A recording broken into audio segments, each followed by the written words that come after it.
Bismillahirrahmanirrahim. Assalamualaikum warahmatullahi wabarakatuh.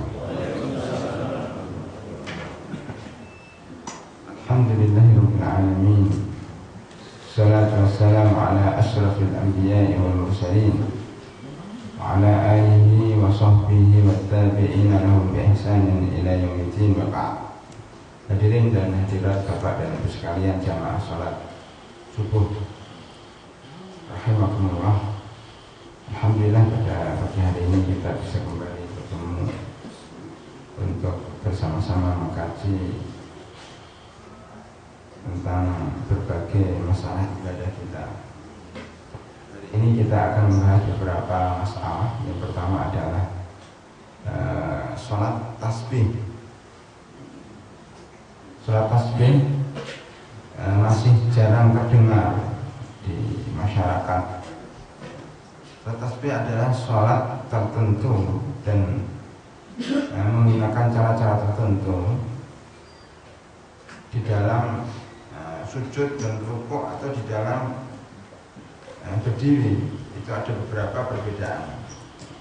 Ini para ulama berbeda pendapat tentang hadis yang menerangkan tentang sholat tasbih ini. Ada yang mengatakan hadis yang dhaif, dan ini adalah mayoritas ulama, dan sebagian kecil mengatakan sahih, yaitu hadis Ibnu Abbas radhiyallahu anhu bahwasanya Rasulullah sallallahu alaihi wasallam bersabda kepada Abbas, kepada bapaknya bin Abdul Muthalib.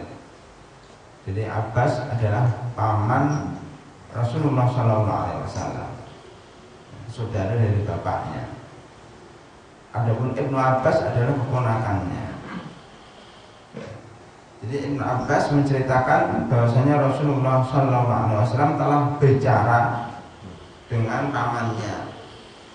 Beliau bersabda, "Ya Abbas, wahai pamanku, ya ammah, wahai pamanku, ala u'tika, ala amnahuka, ala uhibbuka, alla af'alu bika." Wahai pamanku, mau enggak saya beri kamu sesuatu? Mau enggak saya kerjakan sesuatu untuk dirimu? Tanda cintaku terhadap dirimu, hai pamanku, yaitu 10 hal. Asro kisalin, 10 hal. Idza anta fa'alta dzalika, jika 10 hal itu Anda mengerjakannya, ghafarallahu laka dzanbaka, maka Allah akan mengampuni dosa-dosamu. Awwaluhu wa akhiruhu, di awal dan di akhir. Wa hadisuhu wa khata'uhu wa qadimuhu wa hadisuhu, ghafarallahu laka dzanbaka, maka niscaya Allah akan mengampuni dosamu di awal dan di akhir. Qadiman wa hadisan, yang dahulu dan yang sekarang. Khata'uhu wa amduhu, yang tidak disengaja dan yang disengaja. Saghiruhu wa kabiruhu, yang kecil maupun yang besar. Sirruhu wa alaniyatuhu, yang tersembunyi dan yang nampak. Ini kelihatannya terlalu bertele-tele di sini. Coba kita lihat. Asru khisalin, 10 sifat antusalli arba'a rakaat, dan 10 sifat ini sebagai berikut. 10 sifat ini sebagai berikut. Antusalli, Anda sholat 4 rakaat. Taqra' fi kulli rak'atin Fatihatul Kitab, 4 rakaat. Ini yang mau sholat tasbih ini agak ribet dikit.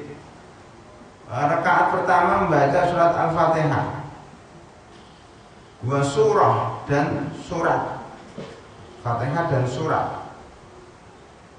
Fa idza faragta minal qiraah, jika selesai membaca Fatihah dan surat, fi awwali rak'atin wa anta qa'imun, setelah membaca Al-Fatihah dan surat belum rukuk, maka bacalah subhanallah, alhamdulillah, wa la ilaha illallah, wallahu akbar 15 kali. Jadi setelah membaca Al-Fatihah, membaca surat, membaca subhanallah walhamdulillah wa la ilaha illallah wallahu akbar. Empat kata-kata atau 4 tasbih dan tahlil, ya, tahmid 15 kali. Summa tarka'u fataquluha wa anta raqi', kemudian rukuk. Dan ketika rukuk itu bacalah 10 kali. Jadi 15 kali ini 10 kali ini harus pintar matematika ya. Jadi kalau masalah tasbih harus pintar hitung-hitungan. Tapi waktu berdiri 15 kali. Waktu rukuk 10 kali subhanallah, subhanallah walhamdulillah wa la ilaha illallah wallahu akbar 10 kali. Summa tarfa'u ra'saka minar ruku', kemudian i'tidal, sami Allahu liman hamidah, kemudian membaca 10 kali. Jadi berapa Pak? 15 tambah 10 tambah 10 20 tambah 15 35. Kemudian tahwi sajidan fataquluha wa anta sajid, kemudian sujud dan Anda membacanya ketika sujud itu 10, berarti 45. Fadzalika khamsun wa sab'una fi kulli rak'atin, 45. Ya, sajidan asran summa tarfa'u ra'saka minas sujud. Kemudian 45 tadi ditambah ketika duduk. Allahu akbar, duduk itu membaca 10 kali, berarti 55. Summa tasjud fataquluha asran, kemudian sujud lagi 10 lagi, berarti 65. Summa tarfa'u ra'saka fataquluha asran, kemudian duduk lagi, maka menjadi 75. Fadzalika khamsun wa sab'una fi kulli rak'ah, itulah 75 tasbih ya, setiap rakaat. Maka disebut dengan salat tasbih. Taf'alu dzalika fi arba'i raka'atin, dan kamu mengerjakan itu 75 kali 4 300 pas. Mbak kalkulator apa? 75 kali 4, 7 kali 4 20, berarti 85 kali pas 300. Ini stata'ta an tusalliha fi kulli yaumin marrah. Jika Anda wa Ibnu Abbas bisa melakukan sholat ini setiap hari 1 kali, itu silahkan, fa'al, Anda mengerjakannya. Wa illam taf'al fa fi kulli jum'atin marrah. Jika enggak sanggup setiap hari, paling tidak setiap Jumat. Wa illam taf'al, jika tidak bisa, fa fi kulli syahrin, setiap bulan. Jadi kalau setiap hari nggak bisa, setiap minggu nggak bisa, setiap bulan nggak bisa, setiap tahun nggak bisa, paling tidak seumur hidup. Ya. Kan gini. Fa illam taf'al fa fi kulli sanah, jika nggak bisa maka setiap tahun.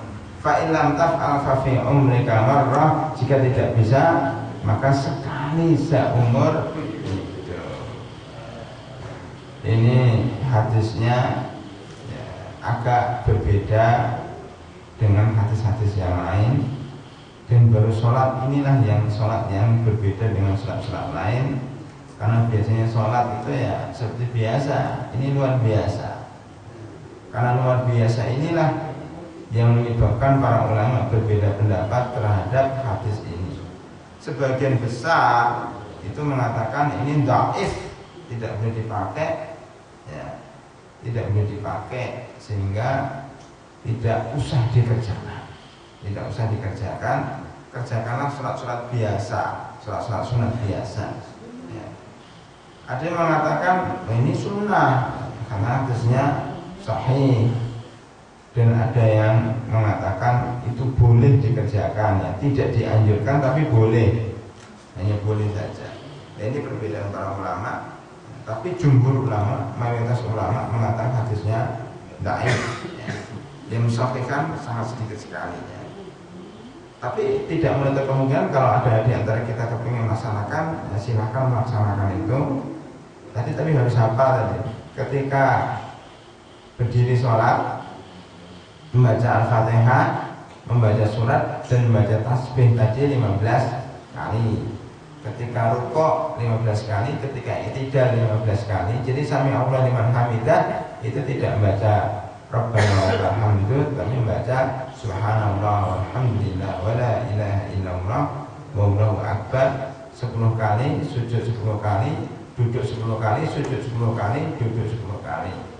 Jadi semuanya ada 75 kali 4 berarti ada 300 tasbih. Inilah sholat tasbih yang sampai sekarang dipersisihkan para ulama. Yang jelas kita sudah memahami hakikat sholat tasbih itu sendiri, ya.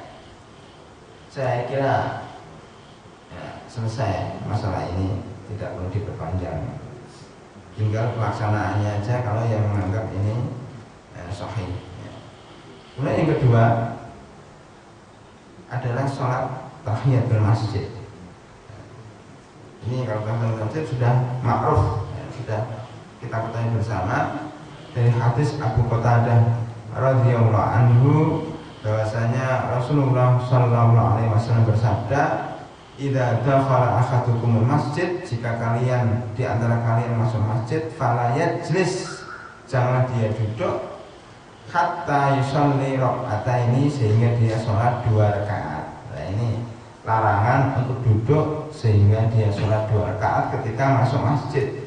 Maka ada yang mengatakan sholat tahiyatul masjid ini sunnah muakkadah, ya.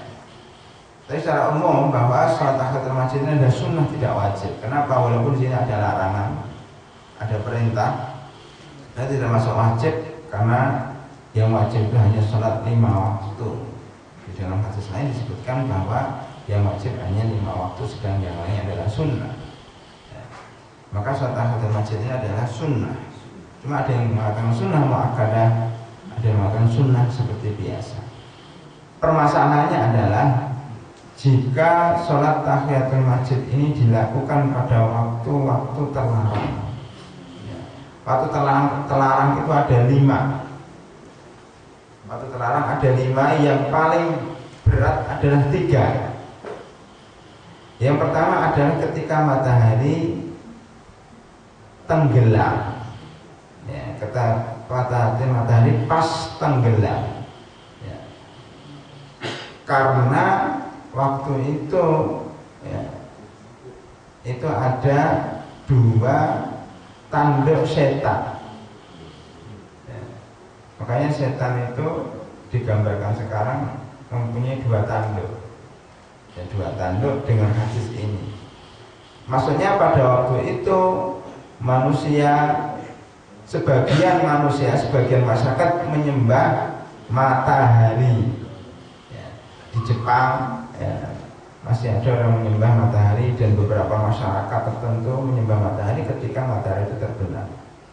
Maka kita dilarang untuk melakukan sholat pada waktu terbenamnya matahari, tapi diwajibkan sholat setelah terbenamnya matahari, yaitu sholat maghrib.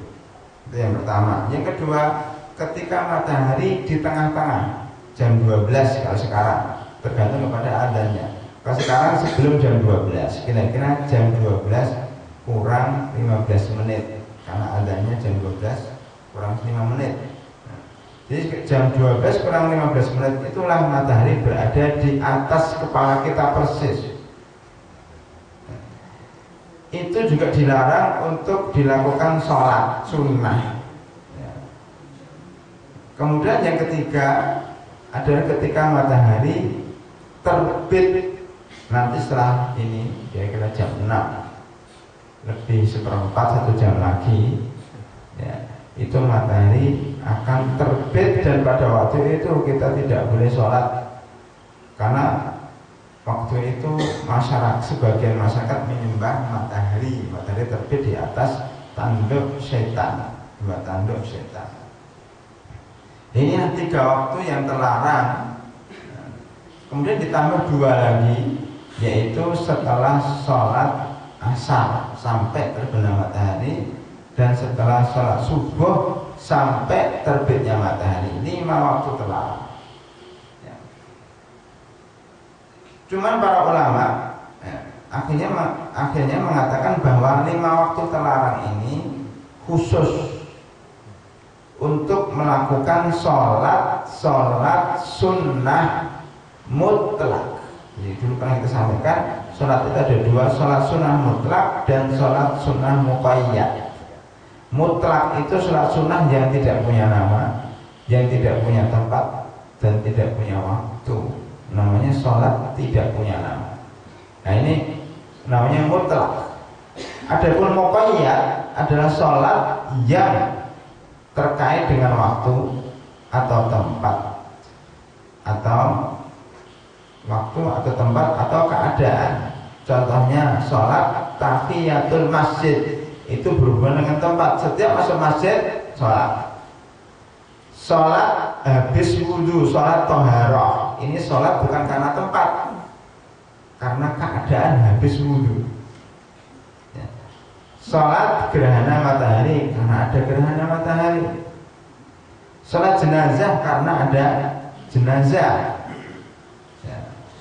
Jadi namanya sholat muqayyad, sholat muqayyad, sholat Idul Fitri karena Idul Fitri. Jadi sholat muqayyad adalah sholat yang berhubungan dengan tempat atau waktu atau keadaan.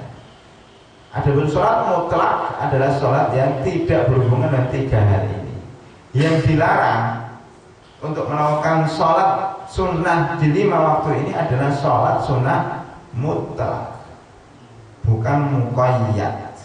Sehingga kalau digabung antara hadis yang memerintahkan sholat sunnah termasuk sholat tahiyatul masjid, jika digabung dengan sholat larangan melakukan sholat sunnah di waktu-waktu terlarang, maka akan menghasilkan bahwa larangan ini khusus sholat mutlak. Adapun sholat tahiyatul masjid ketika habis asar boleh. Seperti umpamanya sekarang ini jamaah datang dari luar ya. Kemudian datang ke masjid, masuk masjid, ini kan habis subuh. Kalau kita mengatakan bahwa larangan itu khusus sholat mutlak, berarti dia sholat tahiyatul masjid tetap dan dibolehkan. Bahkan sebagian mengatakan disunahkan, walaupun dalam pengajian tetap sholat tahiyatul masjid. Tetapi bagi yang sebagian ulama yang mengatakan itu larangan itu umum ya, maka dia tidak sholat tahiyatul masjid. Ini perbedaan para ulama di dalam memahami 2 hadis yang kelihatan bertentangan. Karena itu dibolehkan bahkan disunahkan kita untuk melakukan sholat apa saja pada waktu-waktu terlarang ini, khususnya sholat muqayyad ya. Sholat tahiyatul masjid boleh ba'da subuh, sholat jenazah boleh ba'da asar ya. Sholat tahur boleh waktu jam 12:04 kita habis wudhu masuk masjid, sholat tahiyatul masjid sekaligus sholat taharah dan seterusnya. Nah, ini untuk penambahan tentang sholat tahiyatul masjid. Kemudian ada satu hadis saya bacakan di sini, hadis Abi Wafid Al-Laitsi. Beliau mengatakan anna Rasulullah sallallahu alaihi wasallam bainama huwa jalisun fil masjid wan nasu ma'ahu, ketika beliau sedang di masjid dan sahabat-sahabat sedang mengelilingi beliau dalam pengajian atau dalam ya taklim dan seterusnya. Karena nggak mungkin Rasulullah ketika duduk kemudian hanya ngobrol-ngobrol, mesti diajari sahabat itu. idza aqbala salah satu nafarin aqbala salah satu nafarin, kemudian tiba-tiba masuklah 3 orang ke masjid itu. Masuklah 3 orang ke masjid itu. Fa aqbala isnani ila Rasulillah sallallahu alaihi wasallam. Yang 3 orang ini 2 menuju majelisnya Rasulullah sallallahu alaihi wasallam. Ya. Wa dhahaba wahidun, yang satu keluar lagi. Yang satu keluar lagi. Kemudian fawaqafa ala Rasulillah sallallahu alaihi wasallam, kemudian keduanya berdiri di majelis itu. Fa amma ahaduhuma fara'a furjatan fil halaqah. Adapun yang satu melihat ada kosong, dia masuk duduk di tempat yang kosong itu, agak dekat dengan Rasulullah sallallahu alaihi wasallam. Fajalasa fiha wa ammal akhar fajalasa khalfahum. Adapun yang lain duduk paling belakang. Yang kedua ini pemalu, ya, malu. Wa ammas salis fa'at baradhahiban, yang ketiga pulang balik, pergi keluar dari masjid. Falam